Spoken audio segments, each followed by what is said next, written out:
નમસ્કાર વિદ્યાર્થી મિત્રો, લેક્ચર નંબર 40માં આપનું હાર્દિક સ્વાગત છે।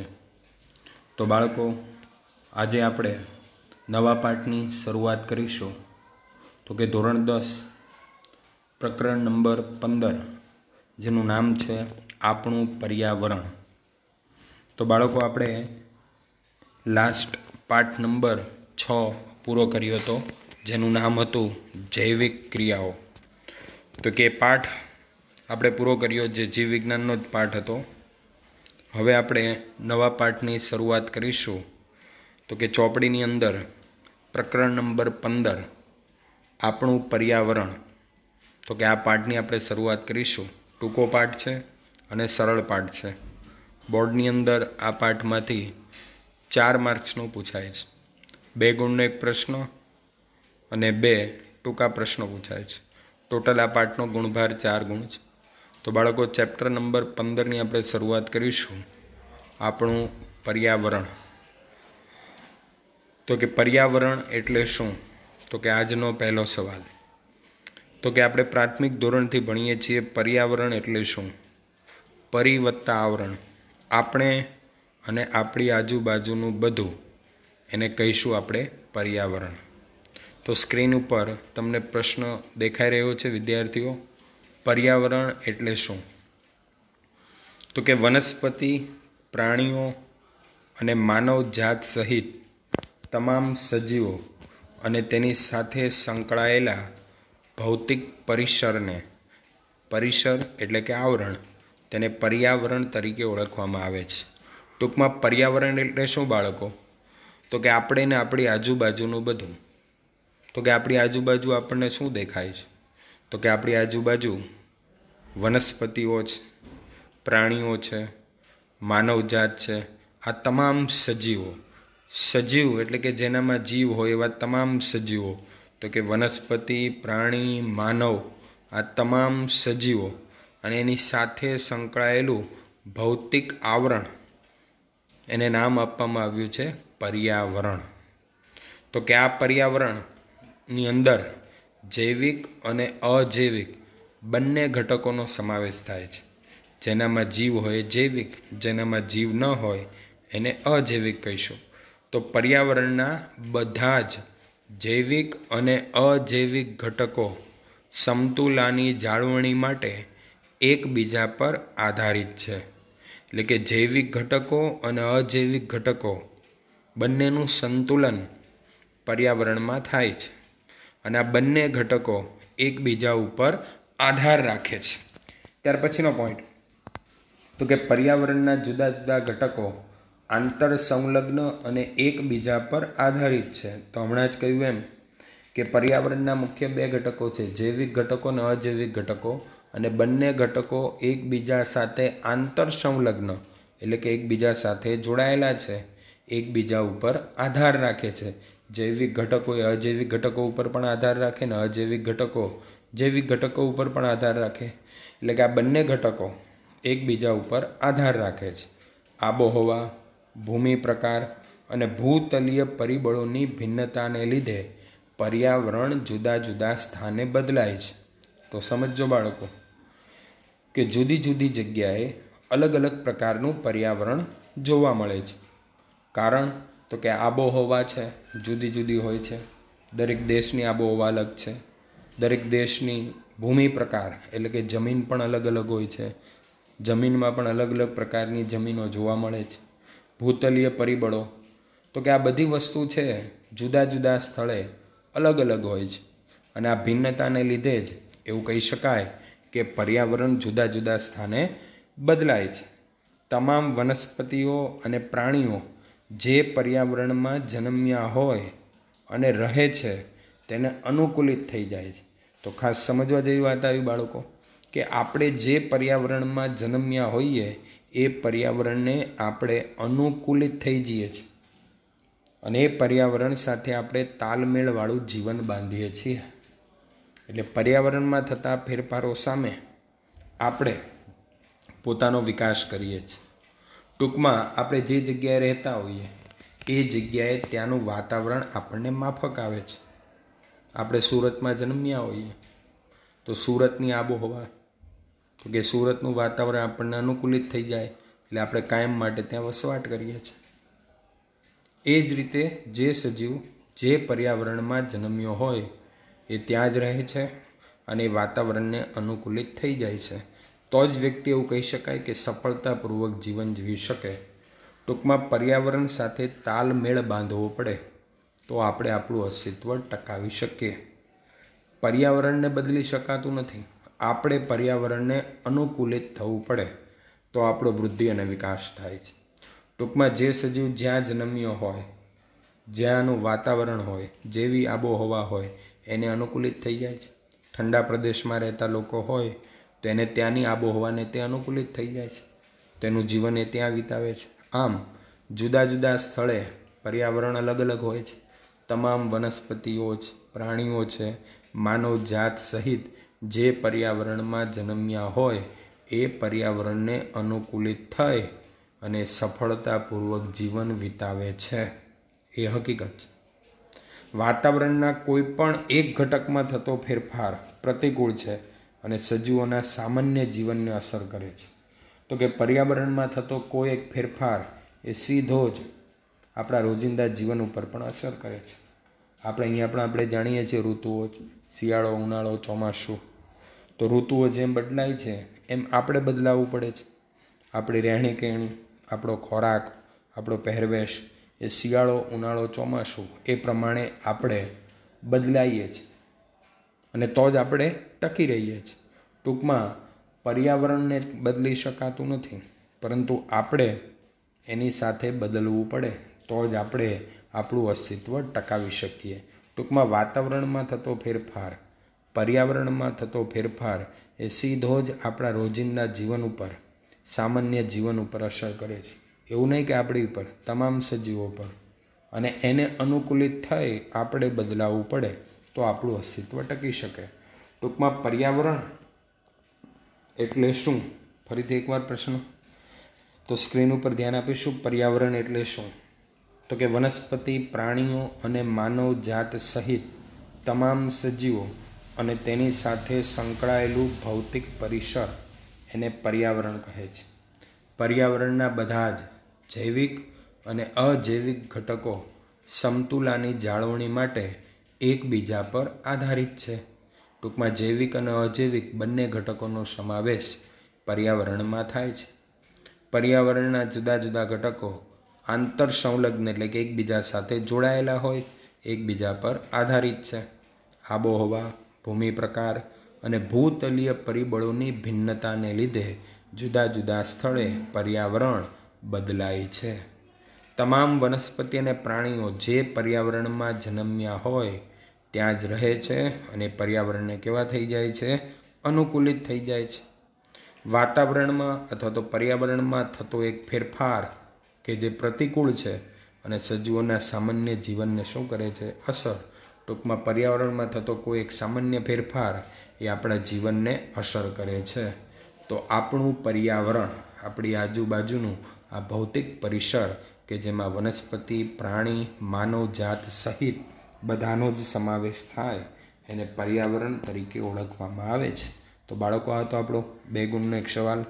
આની સાથે એક બીજો પ્રશ્ન પણ આજે ભણીશું જેનું નામ છે સવાલ નંબર 2, જે આપણને સ્ક્રીન ઉપર દેખાય છે. ટૂંકમાં એક વ્યાખ્યા છે. કઈ છે વ્યાખ્યા? તો વાંચો. નિવસન તંત્ર એટલે શું? ઇકોસિસ્ટમ અંગ્રેજીમાં કહીશું આપણે. તો કોને કહીશું બાળકો? નિવસન તંત્ર. વ્યાખ્યા બરાબર આપણે સમજીશું, કારણ કે આની પછીના પ્રશ્નમાં આપણે નિવસન તંત્રના પ્રકાર ભણવાના છે. તો નિવસન તંત્ર એટલે તો કે ચોક્કસ એકમ અથવા વિસ્તાર કે જ્યાં જૈવિક અને અજૈવિક ઘટકો પરસ્પર ક્રિયા અને પ્રતિક્રિયા કરી કુદરતમાં સમતુલા જાળવે એ વિસ્તારને કહીશું નિવસન તંત્ર. તો કે નિવસન તંત્ર એટલે એક ખાસ પ્રકારનો વિસ્તાર છે, એકમ છે કે જેની અંદર જૈવિક ઘટકો પણ છે, અજૈવિક ઘટકો પણ છે. આ બંને ઘટકો છે પરસ્પર ક્રિયા કરે છે અને કુદરતમાં સમતુલા જાળવી રાખે એને ઇકોસિસ્ટમ તરીકે ઓળખવામાં આવે છે. તો આપણે જે પર્યાવરણમાં જન્મ્યા છીએ, આપણે જ્યાં રહીએ છીએ એ આપણી ઇકોસિસ્ટમ છે. આપણે જ્યાં ટૂંકમાં વસવાટ કરીએ છીએ એ આપણું નિવસન તંત્ર કહેવાય. ટૂંકમાં સરળ ભાષામાં કહીશું બાળકો, નિવસન તંત્ર એટલે એક પ્રકારનો વસવાટ, એક વિસ્તાર કે જેમાં આપણે રોજિંદી ક્રિયાઓ, જૈવિક ઘટકો હોય કે અજૈવિક ઘટકો હોય, દરેક એકબીજા સાથે સંકળાયેલા હોય. તો આવો વિસ્તાર, આવો એકમ, એને નામ આપવામાં આવ્યું છે નિવસન તંત્ર. તો વ્યાખ્યા ફરીથી, નિવસન તંત્ર એટલે ચોક્કસ એકમ અથવા વિસ્તાર કે જ્યાં જૈવિક અને અજૈવિક ઘટકો પરસ્પર ક્રિયા અને પ્રતિક્રિયા કરી કુદરતમાં સમતુલા જાળવે છે, તેને નિવસન તંત્ર કહે છે. તો જોઈએ બાળકો, આ નિવસન તંત્રના પ્રકારો. અને ખાસ અગત્યનો પ્રશ્ન આવ્યો. પ્રશ્ન છે એ ખાસ આઈએમપી છે અને તૈયાર કરવાનો છે કે નિવસન તંત્રના પ્રકારો જણાવી તે અંગેની સમજૂતી આપો. તો આજનો પ્રશ્ન ખાસ અગત્યનો પ્રશ્ન, નિવસન તંત્રના પ્રકારો. તો બાળકો, નિવસન તંત્રના મુખ્ય 2 પ્રકાર છે જે તમને સ્ક્રીન ઉપર દેખાઈ રહ્યા છે. એક નિવસન તંત્ર કે જેને આપણે કુદરતી નિવસન તંત્ર કહીશું, અને એક નિવસન તંત્ર કે જેને આપણે કૃત્રિમ નિવસન તંત્ર કહીશું. ટૂંકમાં સજીવ જ્યાં વસવાટ કરે છે એને તેનું નિવસન તંત્ર અથવા ઇકોસિસ્ટમ તરીકે ઓળખવામાં આવે છે. તો નિવસન તંત્રના પ્રકારો. તો આપણે પહેલાં 2 પ્રકારના નામ અને એના ઉદાહરણ અને નીચે એનો ચાર્ટ દોરેલો છે કે નિવસન તંત્રના વિવિધ પ્રકારો. તો નિવસન તંત્રને નીચે પ્રમાણે વર્ગીકૃત કરી શકાય. નંબર 1, કુદરતી નિવસન તંત્ર. નંબર 2, કૃત્રિમ નિવસન તંત્ર. તો પહેલું જોઈએ નંબર 1, કુદરતી નિવસન તંત્ર. તો કે આ નિવસન તંત્ર કુદરતી રીતે બનેલું છે, માનવીએ બનાવ્યું નથી, જેનું નિર્માણ કુદરતે કરેલું છે. તે કોઈ પણ જાતના માનવ હસ્તક્ષેપ વગર કુદરતમાં પોતાની રીતે કામ કરે છે. આની અંદર માનવીનો હસ્તક્ષેપ નથી, ટૂંકમાં માનવીની કોઈ દખલગીરી નથી. આ નિવસન તંત્ર આપમેળે કુદરતી રીતે બનેલું છે. એવો વસવાટ, એવું નિવસન તંત્ર, તેના નામ આપણે જોઈએ એટલે આપણને ખ્યાલ આવશે બાળકો. દાખલા તરીકે કુદરતી નિવસન તંત્રમાં કોનો સમાવેશ કરીશું આપણે? તો કે દાખલા તરીકે નંબર 1, તળાવ, સરોવર, ઘાસનું મેદાન, રણ, જંગલ, મહાસાગર. આ બધા જ નિવસન તંત્ર એ કુદરતી નિવસન તંત્ર છે. આ નિવસન તંત્ર, આ વસવાટ એ માનવીએ બનાવ્યા નથી, એટલે આને આપણે કહીશું કુદરતી નિવસન તંત્ર. તો કે આ નિવસન તંત્રમાં પણ ઘણા બધા સજીવો રહે છે બાળકો. એટલે કેટલાક સજીવો કુદરતી નિવસન તંત્રમાં હશે તો કેટલાક કૃત્રિમ નિવસન તંત્રમાં પણ વસવાટ કરે છે. હવે આપણે જોઈએ નંબર 2, કૃત્રિમ નિવસન તંત્ર. તો હવે કૃત્રિમ શબ્દ ઉપરથી બાળકો આપણને ખ્યાલ આવી ગયો હશે કે એવું નિવસન તંત્ર કે જેનું સર્જન કોણે કર્યું હશે? માનવે. તેથી તેને કયું નિવસન તંત્ર કહીશું આપણે? કૃત્રિમ નિવસન તંત્ર. તો કે માનવ સર્જિત નિવસન તંત્રને કૃત્રિમ નિવસન તંત્ર કહેવામાં આવે છે. એવો વસવાટ, એવી ઇકોસિસ્ટમ, એવું નિવસન તંત્ર કે જેનો સર્જનહાર કોણ છે? માનવ. ટૂંકમાં માનવ દ્વારા તૈયાર થયેલો વસવાટ એને કૃત્રિમ નિવસન તંત્ર કહીશું. તો કે આ નિવસન તંત્રમાં માણસ કુદરતી સંતુલન જાળવવા ઉર્જાનો ઉપયોગ કરે છે. તેવા નિવસન તંત્ર કયા?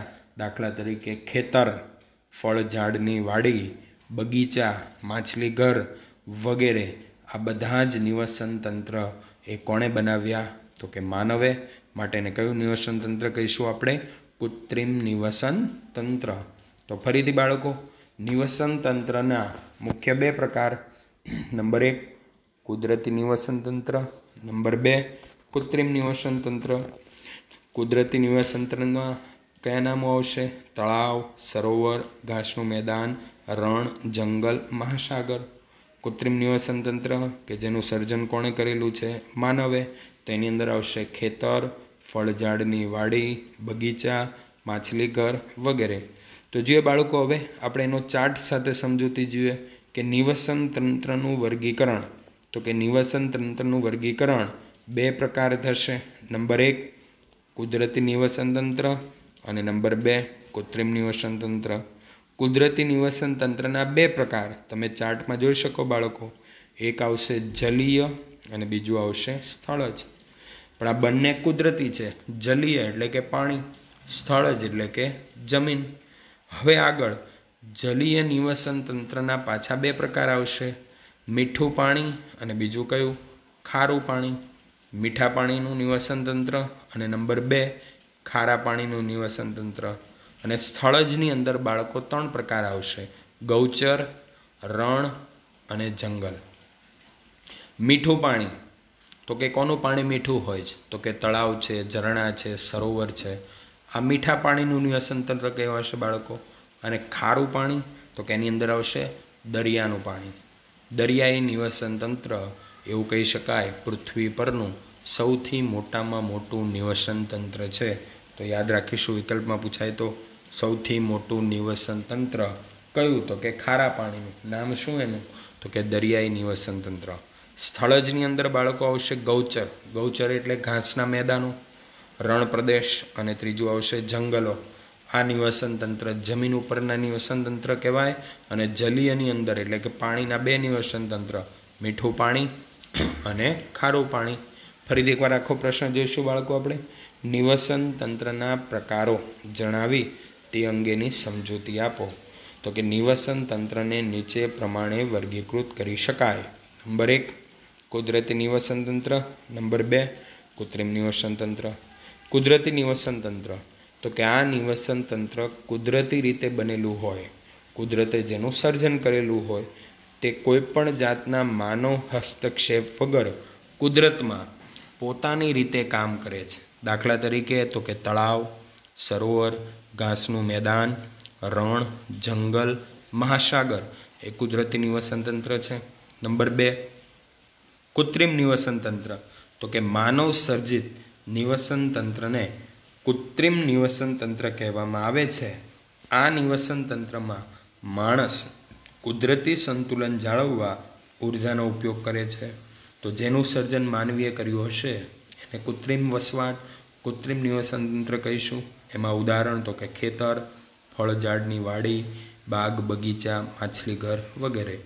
ચાર્ટ જોઈએ બાળકો. નિવસન તંત્રનું વર્ગીકરણ તો કે નિવસન તંત્રનું વર્ગીકરણ 2 પ્રકારે થાય. નંબર 1 કુદરતી, નંબર 2 કૃત્રિમ નિવસન તંત્ર. કુદરતી તો કે એની અંદર 2 પ્રકાર, જલીય અને સ્થળજ.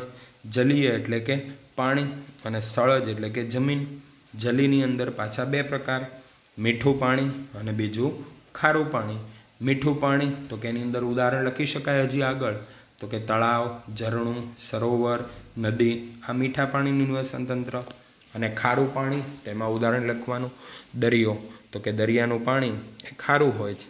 તો દરિયાઈ નિવસન તંત્ર પૃથ્વી પરનું સૌથી મોટામાં મોટું નિવસન તંત્ર છે, જે આપણે યાદ રાખવું. સ્થળજ એટલે કે જમીન તો કે એની અંદર ગૌચર, રણ અને જંગલોનો સમાવેશ થાય છે. ગૌચર ઘાસના મેદાનો, રણ પ્રદેશ અને જંગલ. તો આમ નિવસન તંત્રનું વર્ગીકરણ 2 પ્રકારે થાય. તો બાળકો આપણે ભણ્યા આજે 3 પ્રશ્નો. પહેલો સવાલ કયો હતો? પર્યાવરણ એટલે શું? તો ટૂંકમાં વનસ્પતિ, પ્રાણી ને માનવ જાત સહિત તમામ સજીવો અને તેની સાથે સંકળાયેલું ભૌતિક પરિસર, એને નામ શું આપ્યું આપણે? પર્યાવરણ. ટૂંકમાં પર્યાવરણમાં જૈવિક અને અજૈવિક બંને ઘટકોનો સમાવેશ થાય છે. એવું કહેવાય કે જે સજીવ જે પર્યાવરણમાં જન્મ્યો હોય એ કાયમ માટે ત્યાં રહે જ અને વાતાવરણને કેવો થઈ જાય છે? અનુકૂલિત થઈ જાય છે. પર્યાવરણમાં થતો કોઈ પણ ફેરફાર એ આપણા સામાન્ય જીવન ઉપર શું કરે છે? અસર. ત્યાર પછી આપણે જોયું હતી નિવસન તંત્રની વ્યાખ્યા. કોને કહીશું? તો કે એક ચોક્કસ એકમ અથવા વિસ્તાર કે જ્યાં જૈવિક અને અજૈવિક ઘટકો પરસ્પર ક્રિયા અને પ્રતિક્રિયા કરી કુદરતમાં સમતુલા જાળવે એને નિવસન તંત્ર કહીશું, અથવા ઇકોસિસ્ટમ, અથવા તો એને વસવાટ તરીકે ઓળખવામાં આવે. અને પછી છેલ્લો પ્રશ્ન આપણે જોયો આજે, નિવસન તંત્રના પ્રકારો. તો કયા 2 પ્રકારો કીધા બાળકો? કુદરતી નિવસન તંત્ર અને બીજું કયું? કૃત્રિમ. કુદરતી એટલે જે નિવસન તંત્ર કોણે બનાવ્યું હોય? કુદરતે બનાવ્યું હોય, કે જેની અંદર માનવીનો કોઈ પણ પ્રકારનો હસ્તક્ષેપ હોતો નથી.